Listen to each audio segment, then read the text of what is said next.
तो आज हम लोग पाइथन का अपना पहला प्रोग्राम बनाने जा रहे हैं। इसके लिए हमने पाइथन इंस्टॉल कर लिया है और पाइथन इंस्टॉल करने के बाद ये आइडल हमने ओपन कर लिया है। ठीक है, आइडल ओपन करने के बाद यहाँ पे आपको दिखेगा कि आइडल में फाइल पे क्लिक करने पे एक न्यू फाइल खुल जाती है। ठीक है, तो ये जो इंटरफेस खुला है ये आइडल एडिटर है। ओके, एडिटर है। और ये क्या है, ये आइडल शेल है। धीरे धीरे हम लोग इनका डिफरेंस भी समझेंगे। ये वाला आइडल शेल है और ये वाला एडिटर है। ठीक है, एडिटर की खास बात क्या है, simply we can edit the code and rerun, है ना। पर शेल में आपने एक बार रन कर दिया तो आप उसे डिलीट नहीं कर सकते, एडिट नहीं कर सकते। तो जो हम लोग एक्चुअल पाइथन प्रोग्राम्स बनाएंगे उन प्रोग्राम्स के लिए हम लोग आइडल एडिटर का ही इस्तेमाल करेंगे। Is it okay? एडिटर में मान लीजिए मैंने लिखा x equal to 15, y is equal to 30। जैसा हम लोग ने कल बात की कि हमने यहाँ पे असाइनमेंट किया है। ठीक है, ये सिंगल जो हमारा इक्वल टू साइन है ये असाइनमेंट ऑपरेटर है। तो हम क्या कर रहे हैं कि असाइन कर रहे हैं, यहाँ पे असाइनमेंट हो रहा है। ये x नाम के वेरिएबल में 15 वैल्यू असाइन हो रही है और y नाम के वेरिएबल में 30 वैल्यू असाइन हो रही है। और फिर हम कर देंगे प्रिंट x प्लस वाई। यहाँ पे प्रिंट लिखना जरूरी है कि आपको क्या प्रिंट करना है। अब इस प्रोग्राम को हम सेव कर लेंगे। ये अभी सेव्ड नहीं है, इसे सेव करना होगा।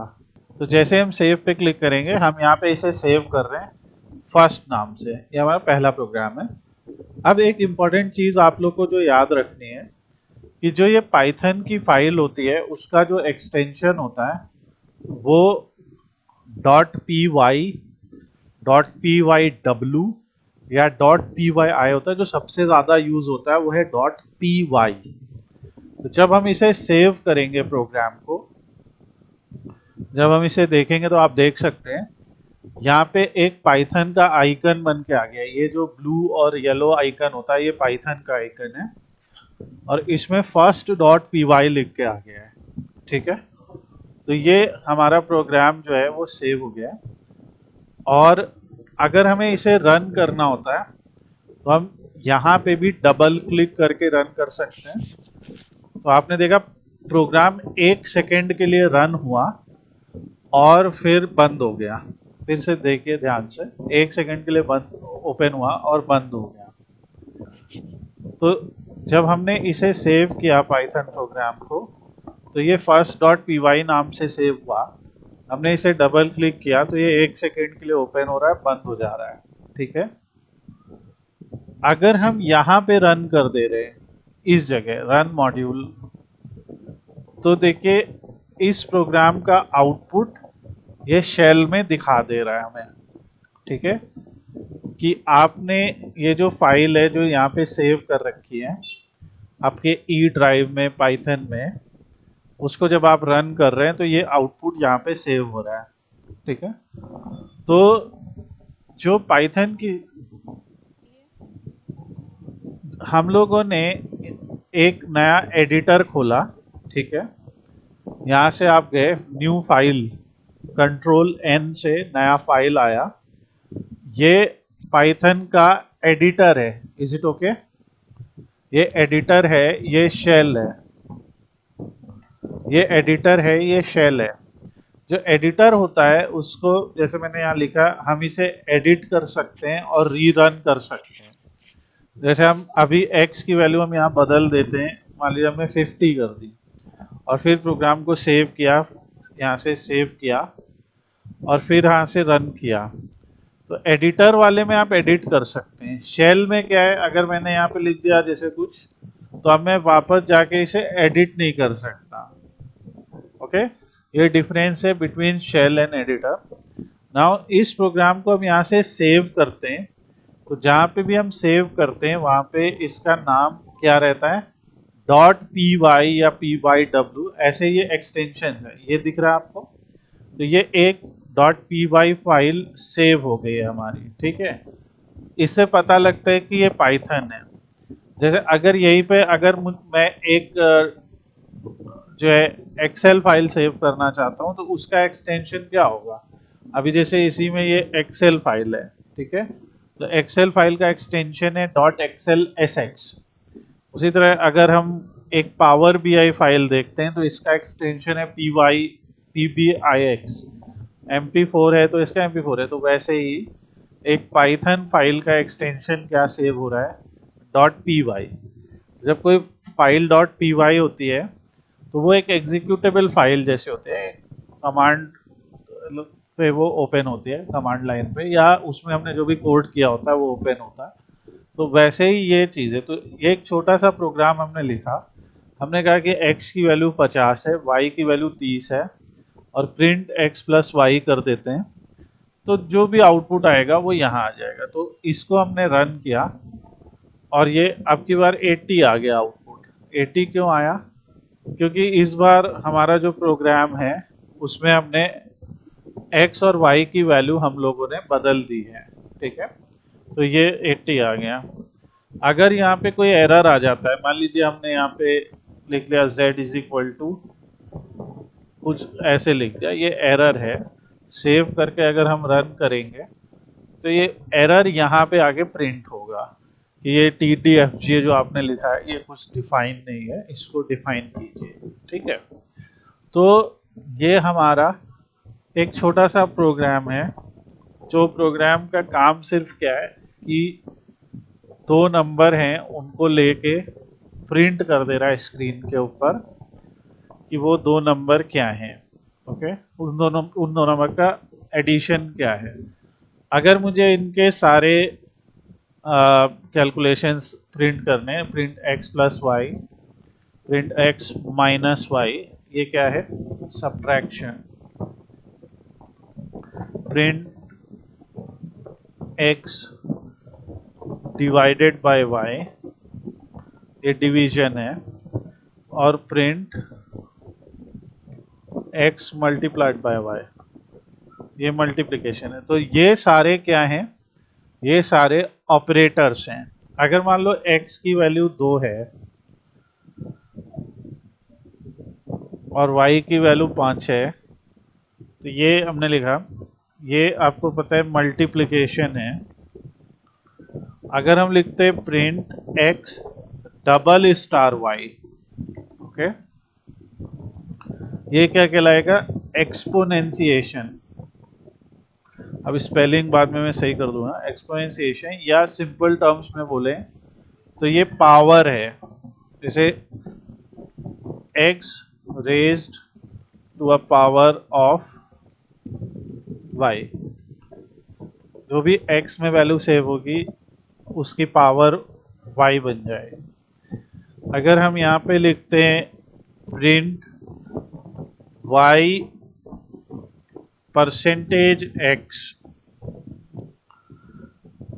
कि हम y से x को परसेंटेज निकाले डिवाइड करें, इसे मॉड्यूलस कहते हैं।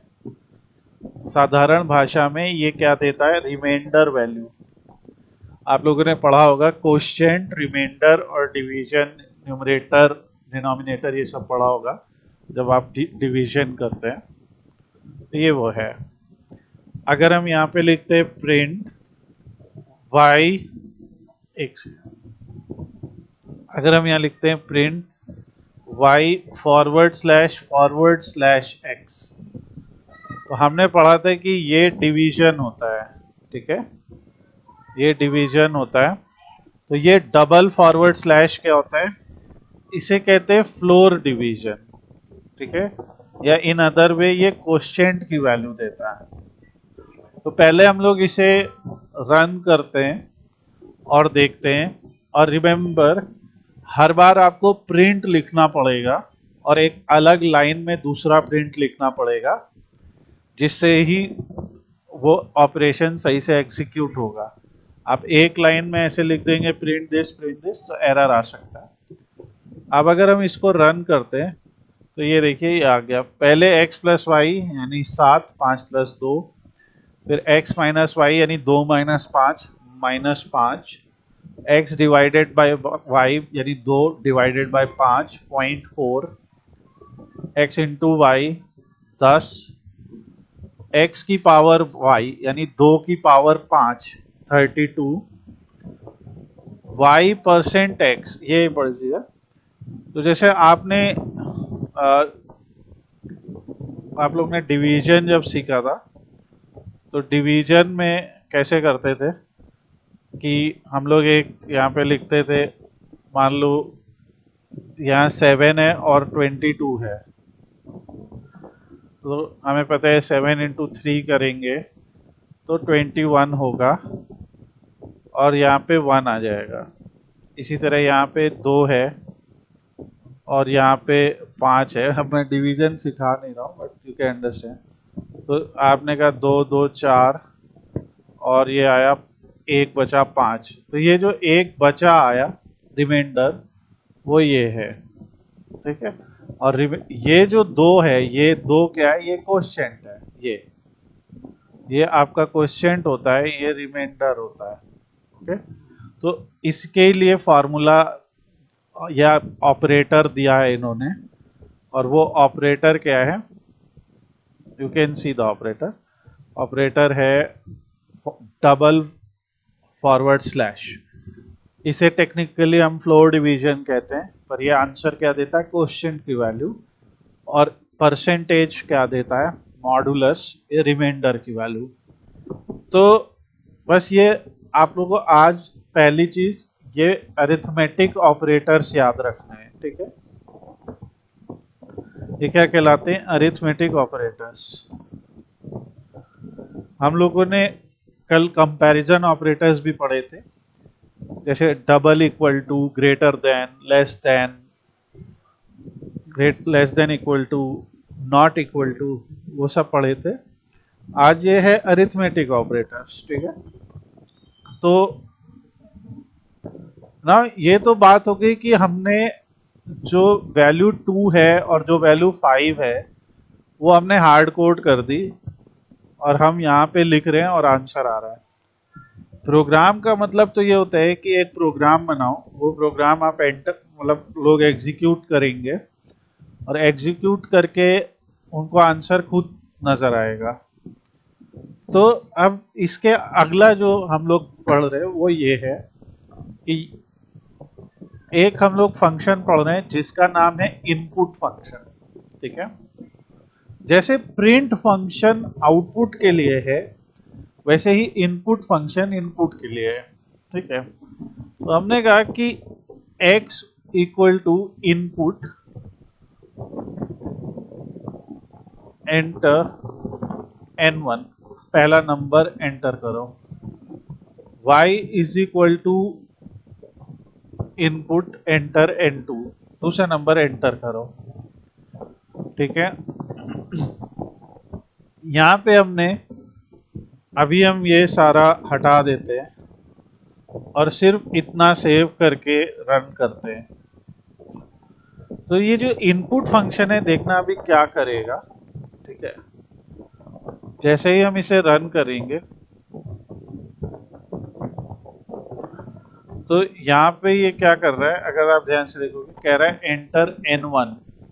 तो हमने कहा पहला नंबर है 5, एंटर n2, मैंने कहा 6, तो इसने आउटपुट क्या दिखा दिया, 56, ठीक है, जो कि गलत है, राइट। एक बार इसको हम लोग करते हैं। सो यहाँ पे आप देख सकते, एंटर n1 हमने किया, n2 किया, एक हम सेव करते हैं अब ताकि एक स्पेस न जाए, फिर से रन करते हैं और रन करके यहाँ पे हमने फिर एक नंबर लिखा, मतलब हमने लिखा 67, दूसरा नंबर लिखा 55, तो ये प्रिंट कर दे रहा है। तो ऐसा इसलिए हो रहा है क्योंकि आपको याद है हम लोगों ने अपनी लास्ट क्लास में पढ़ा था डेटा टाइप्स, ठीक है। तो ये जो इनपुट फंक्शन है, यहाँ छोटा सा नोट है, आप नोट कर सकते हैं कि जो इनपुट फंक्शन है, जब यूजर से इनपुट लेता है, यूजर कुछ भी इनपुट कर सकता है। ये हम लोग का पहला इंट्रोडक्शन है कि पाइथन से डेटा कलेक्शन कैसे हो रहा है, राइट। मतलब आप यूजर से डेटा कलेक्ट कर रहे हो ना, हम लोग ने पढ़ा था कि डेटा एनालिसिस में डेटा कलेक्ट भी होता है। तो ये वो है, ये कोई फॉर्म है जिसको यूजर भर रहा है और भर के उसका डेटा हमारे पास आ रहा है यहाँ पे। तो इम्पोर्टेंट चीज क्या है, input function saves value as string data. ये लाइन आप लोग की समझ में आ रही है। ये जो इनपुट फंक्शन होएगा, ये नंबर की तरह, भले ही हमने लिख दिया नंबर, पर ये उसको अल्फा न्यूमेरिकल वैल्यू या स्ट्रिंग के तरह से लेगा और यही इसका रोल है, ठीक है। तो अब लेकिन हम ये फिर अरिथमेटिक ऑपरेशंस कैसे परफॉर्म करें जो हम लोगों ने यहाँ पे किए, राइट। ये कैसे होंगे फिर, और अभी मैंने जानबूझ के बाकी हटाए थे। इनफैक्ट अभी हम रन करेंगे तो जैसे 7 किया 8 किया तो एरर भी आ जाएगा, क्योंकि उनको ऐड तो ये कर सकता है लेकिन सब्ट्रैक्ट नहीं कर सकता, ठीक है। तो इसके लिए हम लोग एक और फंक्शन का इस्तेमाल करते, और उस फंक्शन का नाम है, हम देखिए कैसे लिख रहे हैं, हम कह रहे हैं x बराबर फ्लोट ऑफ x और y बराबर फ्लोट ऑफ y। इस छोटी सी चीज को कहते हैं टाइप कास्टिंग, ऐसा आप बोल सकते हो कि अभी उसका डेटा टाइप क्या है। अगर अभी आप कहते हो प्रिंट टाइप ऑफ x, यहाँ पे अगर आप कहते हो कि प्रिंट टाइप ऑफ x, तो वो बताएगा कि x का टाइप क्या है, और यहाँ पे आप कहते हो प्रिंट टाइप ऑफ x तो बताएगा, ठीक है। अगर हम इस प्रोग्राम को रन करते हैं, रन मॉड्यूल, तो n1 क्या आपने कहा 78 88, पहले उसका टाइप बताया उसने क्लास स्ट्रिंग, यानी कि जब यूजर ने उसे एंटर किया तो वो एक स्ट्रिंग वैल्यू थी। फिर हमारे इस लाइन ऑफ कोड ने उस स्ट्रिंग वैल्यू को फ्लोट वैल्यू में बदल दिया, और फिर जब हमने उसका टाइप प्रिंट कराया तो अब वो फ्लोट बन गया, ठीक है। और y को भी हमने फ्लोट कर दिया। फ्लोट यानी यहाँ पे सिंपली है डेसिमल नंबर्स, और अब क्योंकि वो एक वैलिड नंबर बन गए तो ये plus minus divide multiply exponentiation modulus सब कुछ काम करने लगा, ठीक है। ये चीज क्लियर है कि नहीं आप लोग को। कहाँ पे ये जो मैं प्रोग्राम बना रहा हूँ, हाँ ये प्रोग्राम,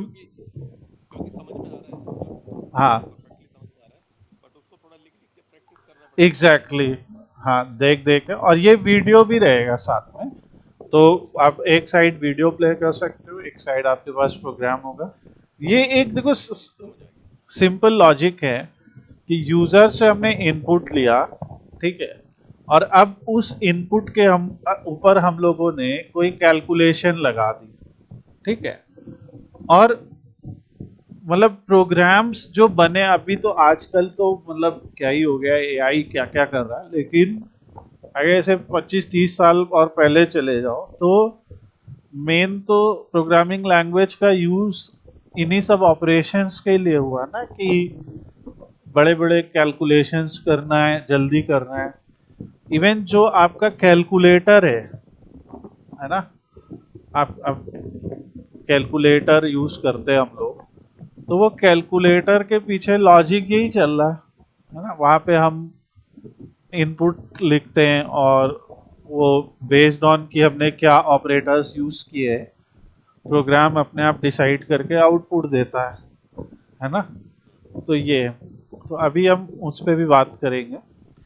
तो ये यहाँ पे हम लोग दो चीजें बात कर रहे हैं। एक तो टाइप कास्टिंग, कि पाइथन के जो अरिथमेटिक ऑपरेशंस हैं वो केवल नंबर के ऊपर ही अप्लाई हो सकते हैं, इसलिए कुछ भी ऐसा जहाँ पे न्यूमेरिकल कैलकुलेशन हो वहाँ पे आपको टाइप कास्टिंग करना पड़ेगा।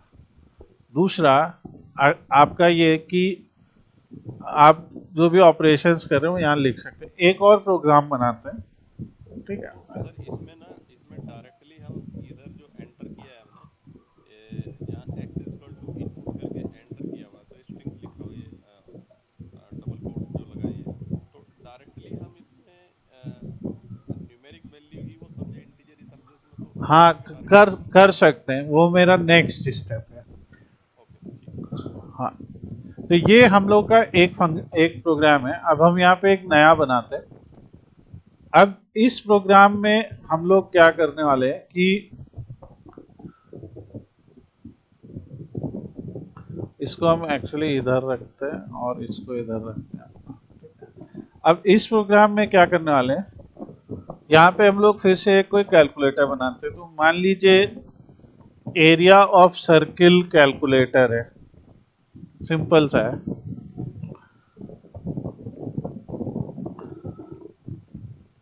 अब यहाँ पे एरिया ऑफ सर्किल हमें पता है पाई आर स्क्वायर होता है, ठीक है, जिसमें पाई आर स्क्वायर है। तो अब ये जो पाई होता है, तो पाई का तो वैल्यू कांस्टेंट होता है ना, तो हम उसको 3.14 लिख सकते हैं, ठीक है। ये तो हो गया पाई। ये तो हमें यूजर से एंटर कराने की जरूरत नहीं है। हमने रेडियस यहाँ पे लिख दिया कि भाई रेडियस आप एंटर करो। अब हमें पता है कि सर्कल का रेडियस कुछ भी हो सकता है, तो हम यहाँ पे लिख सकते हैं फ्लोट, फिर लिख सकते हैं इनपुट। ये वो चीज है जो आप कह रहे हो, ठीक है। तो हम कह रहे हैं कि फ्लोट इनपुट करो, है ना। और यहाँ पे हम कह रहे हैं एंटर रेडियस, ठीक है, और फिर इसको बंद कर दे रहे हैं। याद रखने वाली चीजें ये है कि ये फ्लोट का ये पैरेंथेसिस है यानी राउंड ब्रैकेट्स है, और ये इनपुट का है, ठीक है। ये होता है नेस्टेड। कि कई बार हम लोग ने देखा है कि जो नॉन प्रोग्रामिंग बैकग्राउंड से रहते हैं, जो बिगनर्स रहते हैं, तो उनको थोड़ा सा ये चीज़ समझने में दिक्कत होती है। इसलिए हम लोग ये भी कर सकते हैं कि पहले इनपुट ले लो और फिर अगले स्टेप में उसको उसका टाइप बदल दो, ठीक है। तो आपको अगर ये आसान लगता है अभी एज अ बिगिनर, आप इसको फॉलो कीजिए। आपको ये आसान लगता है, ये फॉलो कीजिए। तो यहाँ पे हमने क्या किया है, जैसे यहाँ पे हमने दो तीन स्टेप में की थी वही चीज कि x की वैल्यू को फ्लोट बनाया था, यहाँ पे हम वहीं पे ही बना दे रहे फ्लोट। तो हमें एरिया ऑफ सर्किल निकालने के लिए ये चाहिए था। अब जैसे area of circle, area and perimeter of circle, मान लीजिए हमें दोनों निकालना है, ठीक है। तो हमने रेडियस ले लिया यूजर से, उसको फ्लोट में कर लिया, और फिर हमने प्रिंट किया। आप ध्यान से देखना, हमने कहा print area of circle is, और यहाँ पे हमने लिख दिया comma pi multiplied by R यानी रेडियस की पावर 2, और इसे ब्रैकेट में कर दिया, और ऐसे से अभी चलो छोड़ दो, इसको ऐसे प्रिंट कर दिया। ये अभी बाद में लिखूंगा, पाई इंटू रेडियस की पावर 2, और इसे सेव करते हैं और इसको नाम दे देते हैं एरिया सर्किल, ऐसे नाम दे दिया। और एक बार रन करते हैं, कहीं एरर आ रहा है क्या। तो इसने कहा रेडियस बताओ, हमने कहा रेडियस है 5 मीटर। तो उसने कहा तो जो उसका एरिया होगा वो 78.5 मीटर स्क्वायर होगा। ये इसने बताया। ये चीज क्लियर है कि नहीं। तो ये सिंपली बॉड मास को फॉलो करेगा। और हमने सिंपली क्या किया, हमने पावर भी मतलब ब्रैकेट भी लगा दिया। अच्छा, अब इससे तो समझ में नहीं आ रहा है कि भाई एरिया क्या है, या कुछ इसके साथ प्रिंट करना भी जरूरी है। तो हम ऐसे भी लिख सकते हैं इसी लाइन में, एरिया इज, अभी मैं छोटा सा लिखता हूँ, और कॉमा, और फिर एक ऐसे लिख दिया, अरे इज, एरिया इज, रन किया, एक अनमैच्ड आ गया, यानी एक एक्स्ट्रा लग गया। रन किया, उसने कहा रेडियस, ने कहा इस बार रेडियस 2 है। तो देखो उसने एक प्रॉपर स्टेटमेंट प्रिंट किया कि एरिया इज, और फिर ये जो पूरी कैलकुलेशन है, ये चीज समझ में आती है। अब अगर मान लो हमें इसी के साथ में पेरीमीटर चाहिए, तो हम लिख सकते हैं ना, perimeter is 2 into pi into radius. और फॉर्मूला वगैरह आप लोग चेक कर लेना। अगर मैं कहा 3 है, तो उसने कहा एरिया उसका ये है और पेरीमीटर उसका ये है 18.84, जो भी कैलकुलेशन निकला। एक ध्यान देने लायक इंपॉर्टेंट बात याद रखिएगा, अगर हम पाइथन में लिखते हैं प्रिंट, ठीक है, 5,6,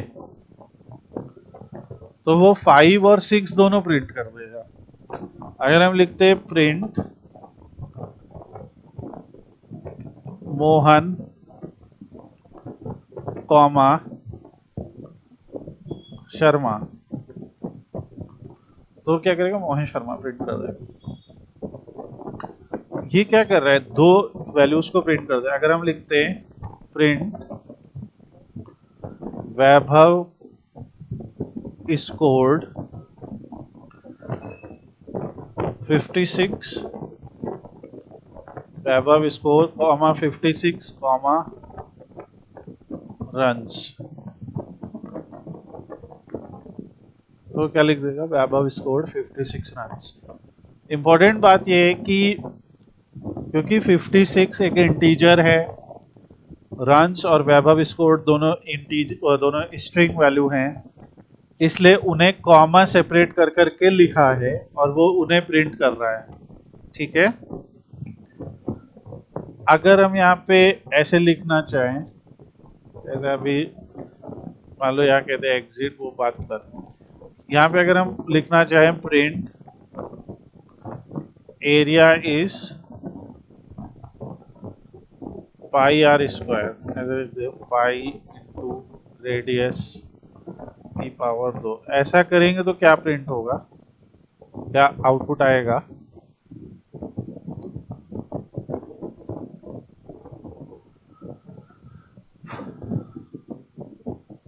नहीं आएगा, यही लिख के आ जाए।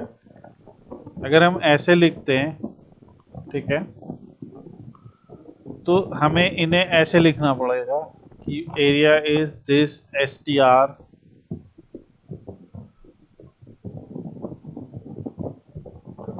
ऑफ दिस, ठीक है, और यहाँ एक ऐसे ब्रैकेट लगाएंगे। ये वाली जो चीज है ये थोड़ी थोड़ी डिफिकल्ट लगती है, हम लोग बाद में समझेंगे, पर अभी ये आप लोग को आसान लगेगा, राइट। कि तो बस आपको याद ये रखना है कि प्रिंट में अलग अलग डेटा टाइप को हम लोग प्रिंट कर सकते हैं एक के बाद एक, पर आपको कॉमा लगाना पड़ेगा बीच में, ठीक है, ये सेपरेटर कहलाता है। और इस तरीके से आप आसानी से दो अलग अलग डेटा टाइप को एक साथ प्रिंट कर सकते हैं, ठीक है।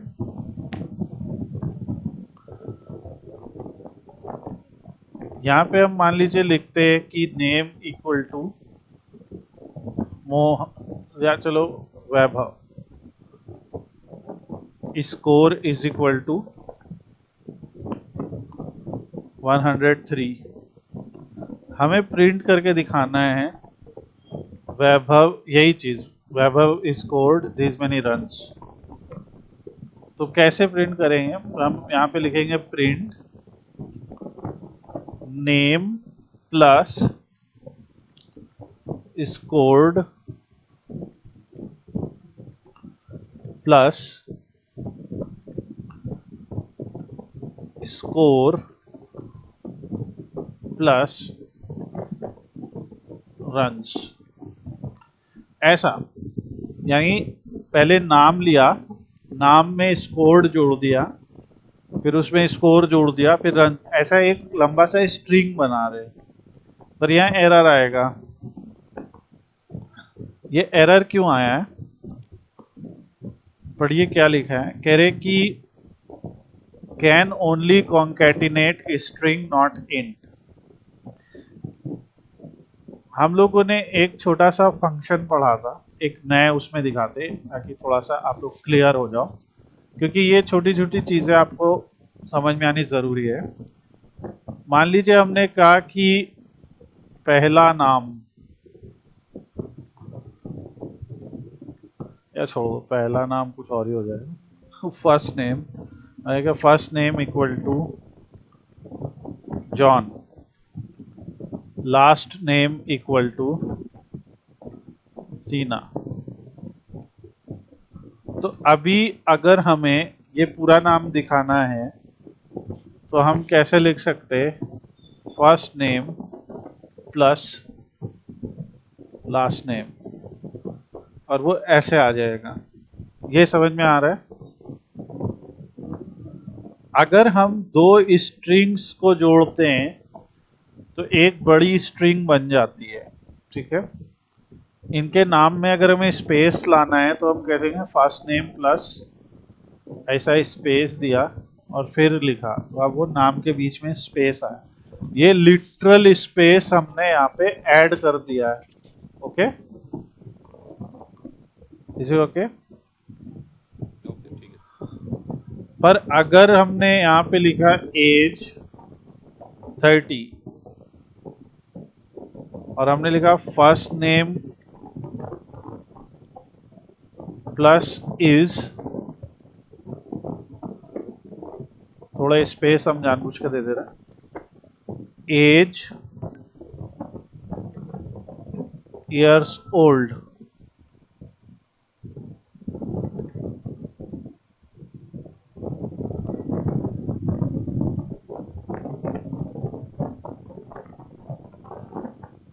ठीक है। First name plus is age years old, या यहाँ पे लिख देंगे एज प्लस ईयर्स ओल्ड। तो यहाँ पे आएगा एक एरर।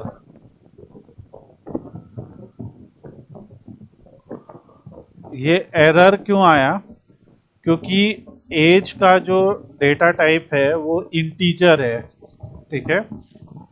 तो उसे हम स्ट्रिंग के साथ इस तरीके से नहीं लिख सकते।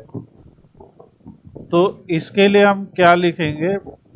First name is str of age plus years old. अब अगर हम लिखेंगे तो प्रॉपर एक स्टेटमेंट बन के आएगा, ठीक है। तो ये क्या हो रहा है कि आपने लिखा first name is str age years old, यानी जब हम एक स्ट्रिंग को एक नंबर के साथ प्लस करने की कोशिश कर रहे थे तो एरर आ रहा था। अब की हमने क्या किया कि उस नंबर को पहले स्ट्रिंग बनाया और फिर सारी स्ट्रिंग को आपस में प्लस किया, तो हमें मिला एक पूरा बड़ा स्ट्रिंग। तो यहाँ पे बड़ी चीज ये है कि ये जो प्लस साइन है ये मैथमेटिकल एडिशन का काम करता है और स्ट्रिंग पे कॉन्कैटिनेशन का काम करता है, ठीक है। अगर आपके सारे नंबर्स हैं तो ये ऐड कर देगा, और अगर आपके सारे स्ट्रिंग हैं तो उन्हें कॉन्कैटिनेट कर देगा, यानी एक में एक जोड़ देगा।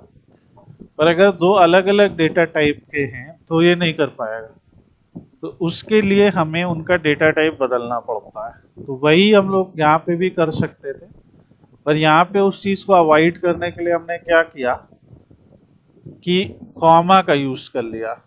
ठीक है, एरिया इज कॉमा।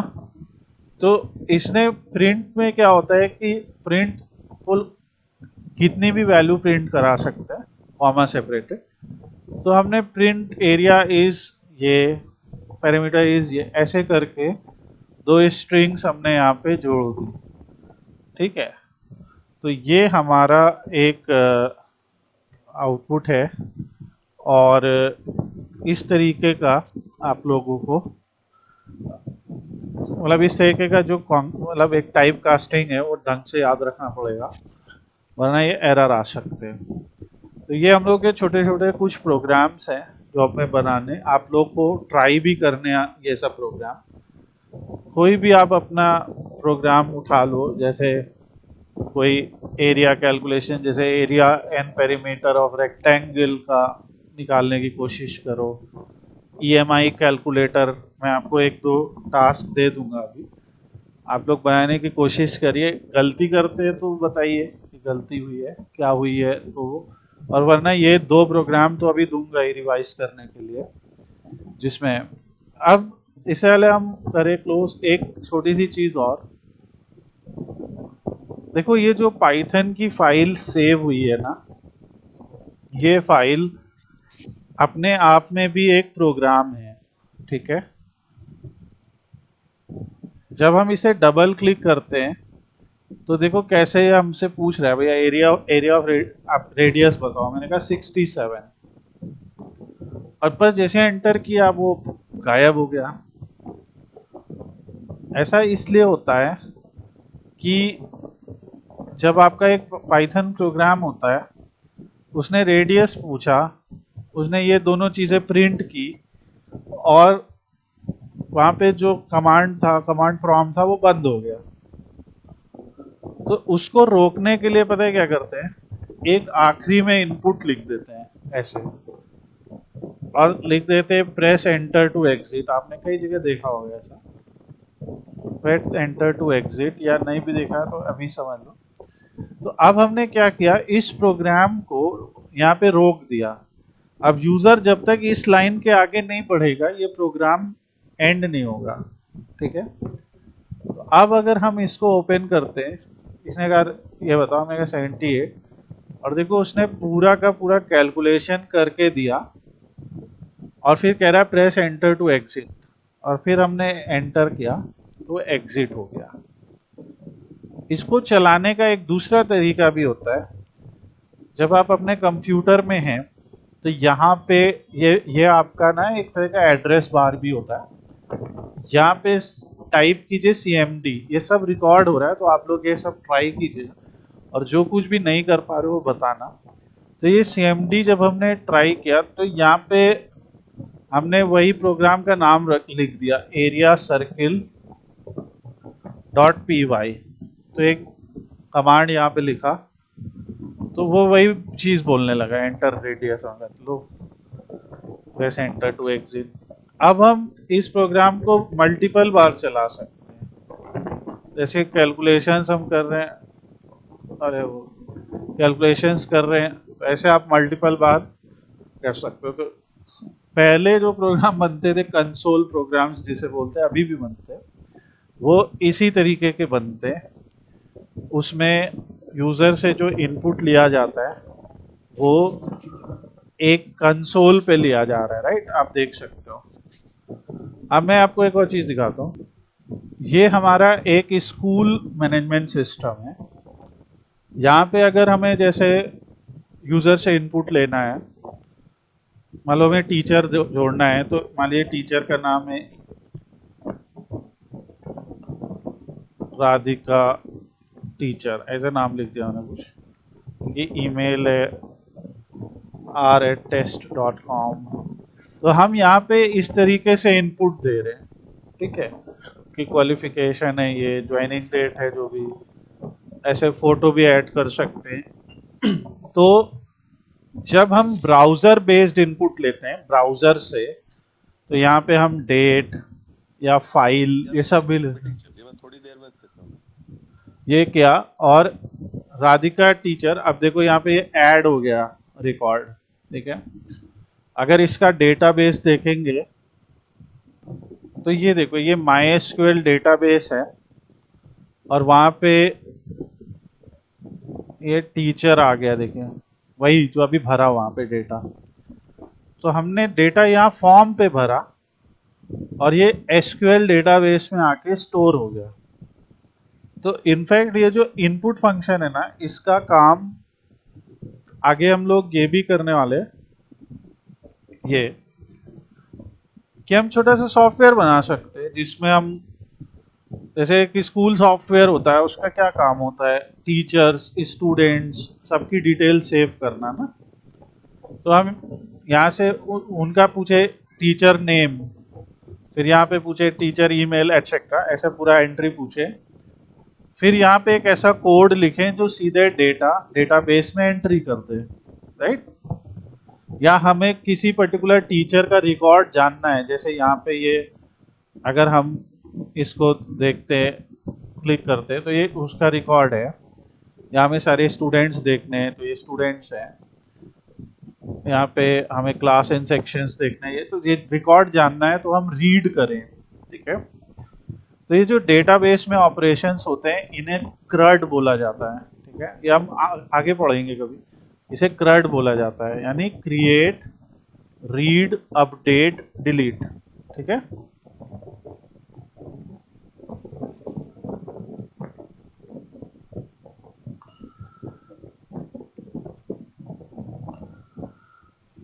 एक और उदाहरण देखते हैं, जैसे हमने एक इन्वेंट्री मैनेजमेंट सिस्टम ओपन किया, यहाँ लॉगिन कर गए, ये सारे हमारे प्रोडक्ट्स हैं, इन्वेंट्री है। अभी इस कंपनी ने मान लो कोई आइटम्स मंगाए, प्रोडक्ट्स मंगाए, तो ये क्या करेगा, यहाँ जाएगा प्रोडक्ट, मान लो इसने मंगाया टी मंगाया, ठीक है, SKU रखा TEA123, कितने पीस, यूनिट इसकी पीस है, कैटेगरी क्या है, मान लो अभी लिख देते हैं, इसका सप्लायर कौन है, ये है, कितने पे खरीदा, 100 रुपये पे, कितने पे बेचेगा, 120 रुपये पे, इनिशियली 10 डब्बे मंगाए या 10 पीस मंगाए, ऊपर पीस लिखा है, समझ पा रहे हो बात।